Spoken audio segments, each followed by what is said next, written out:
So hi and welcome to this another episode with me Aarshi और एक और video के साथ मैं आपके सामने हूँ और आज हम बात करने वाले हैं career opportunities after MBA. I think हर साल more than 2 lakh students CAT का एग्जाम देते हैं, कुछ जैट का देते हैं, कुछ जीमैट का देते हैं, कुछ एनमैट का देते हैं, कुछ स्नैप का देते हैं, कुछ मैट का देते हैं, कुछ आईएफटी का देते हैं, कुछ एसआरसीसी जीबीओ का देते हैं एंड आई डोंट नो कुछ टिसनेट का भी देते हैं। मतलब आई थिंक ये नाम खत्म नहीं हो रहे हैं और ये सारे एग्जाम्स देते हैं। कुछ तो बहुत क्लियर होते हैं मुझे एमबीए क्यों करना है, बट बहुत सारे स्टूडेंट्स जिनको लेट्स से टॉप कॉलेजेस नहीं मिल पाते हैं वो हमेशा एक डिलेमा में रहते हैं that what should I do. I mean क्या अपॉर्चुनिटीज मिलेंगी एमबीए करने के बाद, एंड आई थिंक उसी पे बहुत ज़्यादा डिटेल में डिस्कस करने वाली हूँ। So let's get started.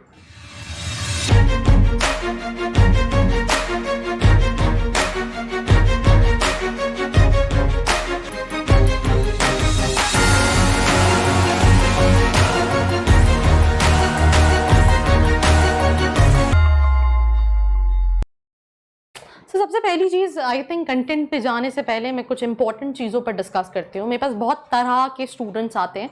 अगर हम एमबीए में बात करें तो काफ़ी डाइवर्सिफिकेशन है। आई मीन आपको सीए भी मिल जाएगा, आपको सीएस भी मिल जाएंगे, आपको अगर हम बात करें इंजीनियर्स मिल जाएंगे, डॉक्टर्स मिल जाएंगे, आपको बीएससी वाले मिल जाएंगे, आपको health care professional, agriculture, business, मतलब आपको हर स्ट्रीम में मुझे नहीं लगता कोई ऐसी स्ट्रीम होगी जहाँ का स्टूडेंट आपको एमबीए करते में नहीं मिलेगा, राइट।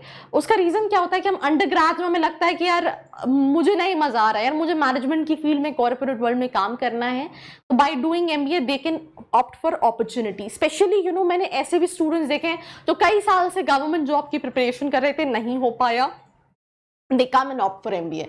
मैं एग्जांपल देती हूँ, एक सिंपल सी चीज़, अगर हम एक क्लर्क की पोजीशन की भी बात करें, when it comes to government job लाखों बच्चे अप्लाई करते हैं और 1% भी रेशो नहीं है सिलेक्शन का against the number of applications which is being received for all these examination। अगर उसके अगेंस्ट हम कंपेयर करें कि 2-2.5 लाख बच्चा देता है और इवन हम टॉप कॉलेजेस की बात करें तो चांसेस बहुत ज़्यादा, और अगर टॉप में नहीं भी होता तो भी आप 6 से 7 लाख का पैकेज, एक ऐसा ब्रैकेट है जो बहुत इजीली स्टूडेंट एमबीए करने के बाद कहीं ना कहीं ले सकता है।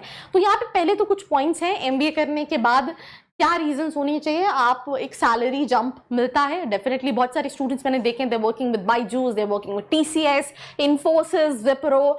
3 लाख का पैकेज, 3.5 लाख का पैकेज एमबीए करते हैं, 10 लाख 9 लाख के पैकेज पे जंप करते हैं। कहते हैं प्रमोशन, राइट। आप अगर किसी कंपनी में काम कर रहे हैं, कई सारी कंपनीज में आप होल्ड पे हो बिकॉज आपके पास एमबीए की डिग्री नहीं, आपने एमबीए की डिग्री ली and you get the promotion. यहाँ पे स्टूडेंट्स ऑनलाइन एमबीए के लिए भी जाते हैं, एग्जीक्यूटिव एमबीए के लिए भी जाते हैं। Change work profile, let's say मैं आईटी में काम कर रहा हूँ, मुझे मजा नहीं आ रहा, I wanted to work in the field of brand management, digital marketing, I can switch my profile after my MBA. So that is the third advantage what you can get after your MBA, enhance knowledge. यार मतलब अगर हम usually हम state level के colleges की बात नहीं कर रहे, वो आज भी थोड़ी है, बट हम इन जनरल अगर ब्रॉड वाइज कॉलेजेस की बात करें जो पीजीडीएम करा रहे हैं तो वो फिर भी काफी प्रैक्टिकल हैं comparatively to all those MBA colleges and comparatively to all those other courses. जैसे बच्चा बीएससी के बाद एमएससी सोचता है तो उनसे तो काफी ज्यादा लर्निंग है। इंश्योर बेटर नेटवर्किंग, आप नेटवर्क करते हैं, आपके पास दुनिया के अलग अलग हिस्सों से स्टूडेंट्स होते हैं जिनसे आप नेटवर्क कर रहे हैं, आपकी सीवी में मिलता है एक एड ऑन वैल्यू। ये तो बहुत ज़्यादा चेंज नहीं है, बट बाकी सारी चीज़ें जो हैं वो रियली वर्थ इट है। And last but not the least कि आप बिजनेस करना सीखते हैं, आप बिजनेस वर्ल्ड में कैसे काम होता है वो सीखते हैं, तो आप खुद भी एंटरप्रेन्योर बन सकते हैं और अपना खुद का बिजनेस स्टार्ट कर सकते हैं। Now talking about career opportunity after MBA in sales and marketing, right. पहले तो एक चीज़ समझो, अगर आप मार्केटिंग कर रहे हो, अभी मैंने जैसे पहले आईएम का एक रिव्यू बनाया था, वहाँ पर भी हमने देखा sales and marketing 19% 20% of the batch place होता है।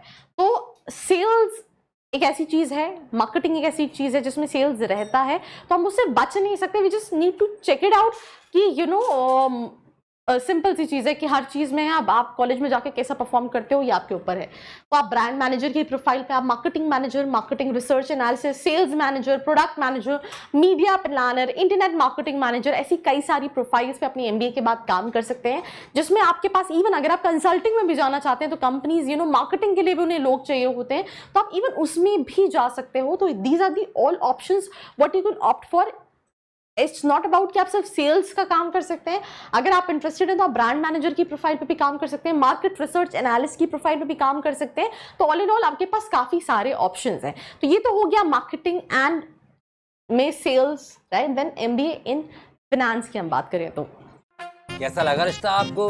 है लाखों में एक है, ऐसा रिश्ता ढूंढने से भी नहीं मिलेगा। एकदम सही कहा पंडित जी, हमें रिश्ता मंजूर है। अरे बेटा बेटा बेटा मुंह क्या देख रहा है? पैर छू लो गुप्ता जी के, ससुर है तुम्हारे, लपक लो लपक लो। नहीं, आपके साथ तो ये नहीं। Before to take admission in any college, get reality of it. Student Khabri, हर कॉलेज की खबर। तो अगर हम एमबीए इन फाइनेंस की बात करें, करियर अपॉर्चुनिटीज की, तो आप फाइनेंशियल मैनेजर या एनालिस्ट की प्रोफाइल, क्रेडिट एनालिस्ट की profile, account manager, risk and insurance manager, treasurer, right, finance manager, cash manager जैसी प्रोफाइल पे काम कर सकते हैं। और इसमें कई सारी और भी प्रोफाइल होती है, जैसे international finance, right, tax planner, investment management, insurance managers, as well as financial statement reporting. ऐसी बहुत सारी चीज़ें होती हैं जो आप सीखते हो, राइट, एंड इन सारी प्रोफाइल्स पे आप कहीं ना कहीं काम कर सकते हो। ये काफ़ी जेनरिक प्रोफाइल है जो फाइनेंस करने के बाद मिलती है। अब अगर हम बात करें एचआर की, रिक्रूटमेंट, राइट, डोमेन है, training and development, employ benefits, coordination with employees, right, payroll management, managing competitions, ये सारे एलोकेटेड टास्क हैं जो एचआर जनरलिस्ट के रोल में इंक्लूड होते हैं।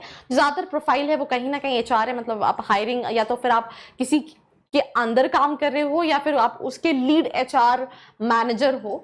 But profiles, right, from banking sector, BPO, IT, manufacturing, हर जगह एचआर की रिक्वायरमेंट होती है। अब अगर हम ऑपरेशंस की बात करें, supply chain manager, logistic manager, inventory control manager, project manager, operation managers जैसी प्रोफाइल पे आप काम कर सकते हैं अपना। अगर हम बात करें ऑपरेशंस के अंदर, यूजुअली इसको इंजीनियर ज़्यादा ऑप्ट करते हैं, उनके लिए ज़्यादा अच्छी स्ट्रीम होती है। एंड दैट टू मैंने mechanical engineers, electronics and communication, ये इंजीनियर्स जो हैं वो ज़्यादा इस फील्ड में देखे हैं। देन अगर आप आईटी एंड सिस्टम की बात करें, जो स्टूडेंट्स ने कंप्यूटर साइंस या आईटी में अपना बीटेक कर रखा है, business development executive manager, product manager, analyst manager, system manager, data processing manager, business analyst, IT manager या consultant, information system manager, system analyst, ऐसी कई सारी प्रोफाइल्स पे आप काम कर सकते हैं। अगर आप लॉजिस्टिक सप्लाई चेन मैनेजमेंट में हैं तो supply chain performance analyst, VP of supply chain operations. कुछ स्पेशलाइजेशन इसमें ऐसी है, जैसे हमने एचआर की बात की या फिर अभी मैं जो सप्लाई चेन मैनेजमेंट की बात कर रही हूँ, इन स्पेशलाइजेशन में क्या होता है कि जो आपको ग्रोथ मिलती है वो एक्सपीरियंस के बाद मिलती है। इनके इनिशियल पैकेजेस कम होते हैं, जैसे मार्केटिंग में, फाइनेंस में आप शुरू से ही अच्छे पैकेजेस गेन कर सकते हो। बट एचआर में अगर हम बात करें, इन मेजॉरिटी ऑफ कॉलेजेस की मैं बात कर रही हूँ, कई सारे टॉप कॉलेजेस हैं जहाँ पे उसके भी पैकेजेस बहुत अच्छे होते हैं। बट अगर हम इन जनरल बात करें तो ये स्ट्रीम्स ऐसी हैं जहाँ पे विद एक्सपीरियंस आपको ज़्यादा ग्रोथ मिलती है। और अगर आप जानना चाहते हैं कि आपकी प्रोफाइल के हिसाब से इन स्पेशलाइजेशन में कौन से कॉलेजेस आप टारगेट कर सकते हैं, तो नीचे एक प्रोफाइल एनालिसिस फॉर्म भी दिया है जिसको फिल करके आप डिटेल्स ले सकते हैं। तो हम बात कर रहे थे सप्लाई चेन मैनेजमेंट की, जहां पे आप supply chain performance analyst, VP of supply chain operations बन सकते हैं, वेयर हाउस ऑपरेशन मैनेजर जहां पे सारा सामान रखा जाता है, जहां से जाता है, demand planning analyst, supply chain consultant, right, distribution centre supervisor, right, logistic and transportation analyst, then उसके बाद परचेज मैनेजर। ऐसी कई सारी प्रोफाइल्स पे काम कर सकते हैं। अगर आप आईबी करते हैं, राइट, इंटरनेशनल बिजनेस, तो एक स्टूडेंट के दिमाग में होता है कि यार इंटरनेशनल जॉब्स मिलेंगी, it's more of import and export. तो उससे रिलेटेड कई सारी प्रोफाइल, जैसे export management, export coordinator, international finance manager, government affairs director, international business development manager, administrator service manager, marketing analyst जैसी प्रोफाइल्स पे आप काम कर सकते हैं। और अगर आप एंटरप्रेन्योरशिप, तो आप छोटा बड़ा, बहुत बड़ा मतलब business, small business owner, corporate supervisor, sales manager, fund raiser and development officer, business consultant जैसी प्रोफाइल्स पे काम कर सकते हैं। इसी तरह अगर आप हेल्थ केयर में जाते हैं तो हेल्थ केयर के साथ भी सेम है, जो इनिशियल पैकेजेस रहते हैं वो कंपैरेटिवली कम होते हैं, बट विद टाइम ये ग्रो करते हैं जैसा आपके पास एक्सपीरियंस आता है। Health care, IT services, health insurance industry, pharmaceutical industry, medical equipment, hospital administration जैसी प्रोफाइल्स पे आप काम कर सकते हैं। Then we have retail management, इसमें सेल्स मैनेजर आ जाता है, product execution, store manager, brand manager, marketing executive जैसी प्रोफाइल्स होती हैं। इन पर मैंने डिटेल में भी वीडियो बनाया है, अगर आप जानना चाहते हैं ये स्ट्रीम्स क्या होती हैं तो आप वो भी चैनल पे कहीं ना कहीं चेकआउट कर सकते हैं। And then this is one of the new specialization जिसका ट्रेंड जो है वो काफ़ी है, दैट इज बिजनेस एनालिटिक्स, तो इसमें आप financial analyst, supply chain analyst, management consultant, predictive modeler, business system analyst जैसी प्रोफाइल्स पे काम कर सकते हैं. That's all about this episode. Do let me know your feedback in the comment section below. Do not forget to like, share and subscribe. I hope you liked this video. For more such videos, keep watching our channel. And do not forget to like, share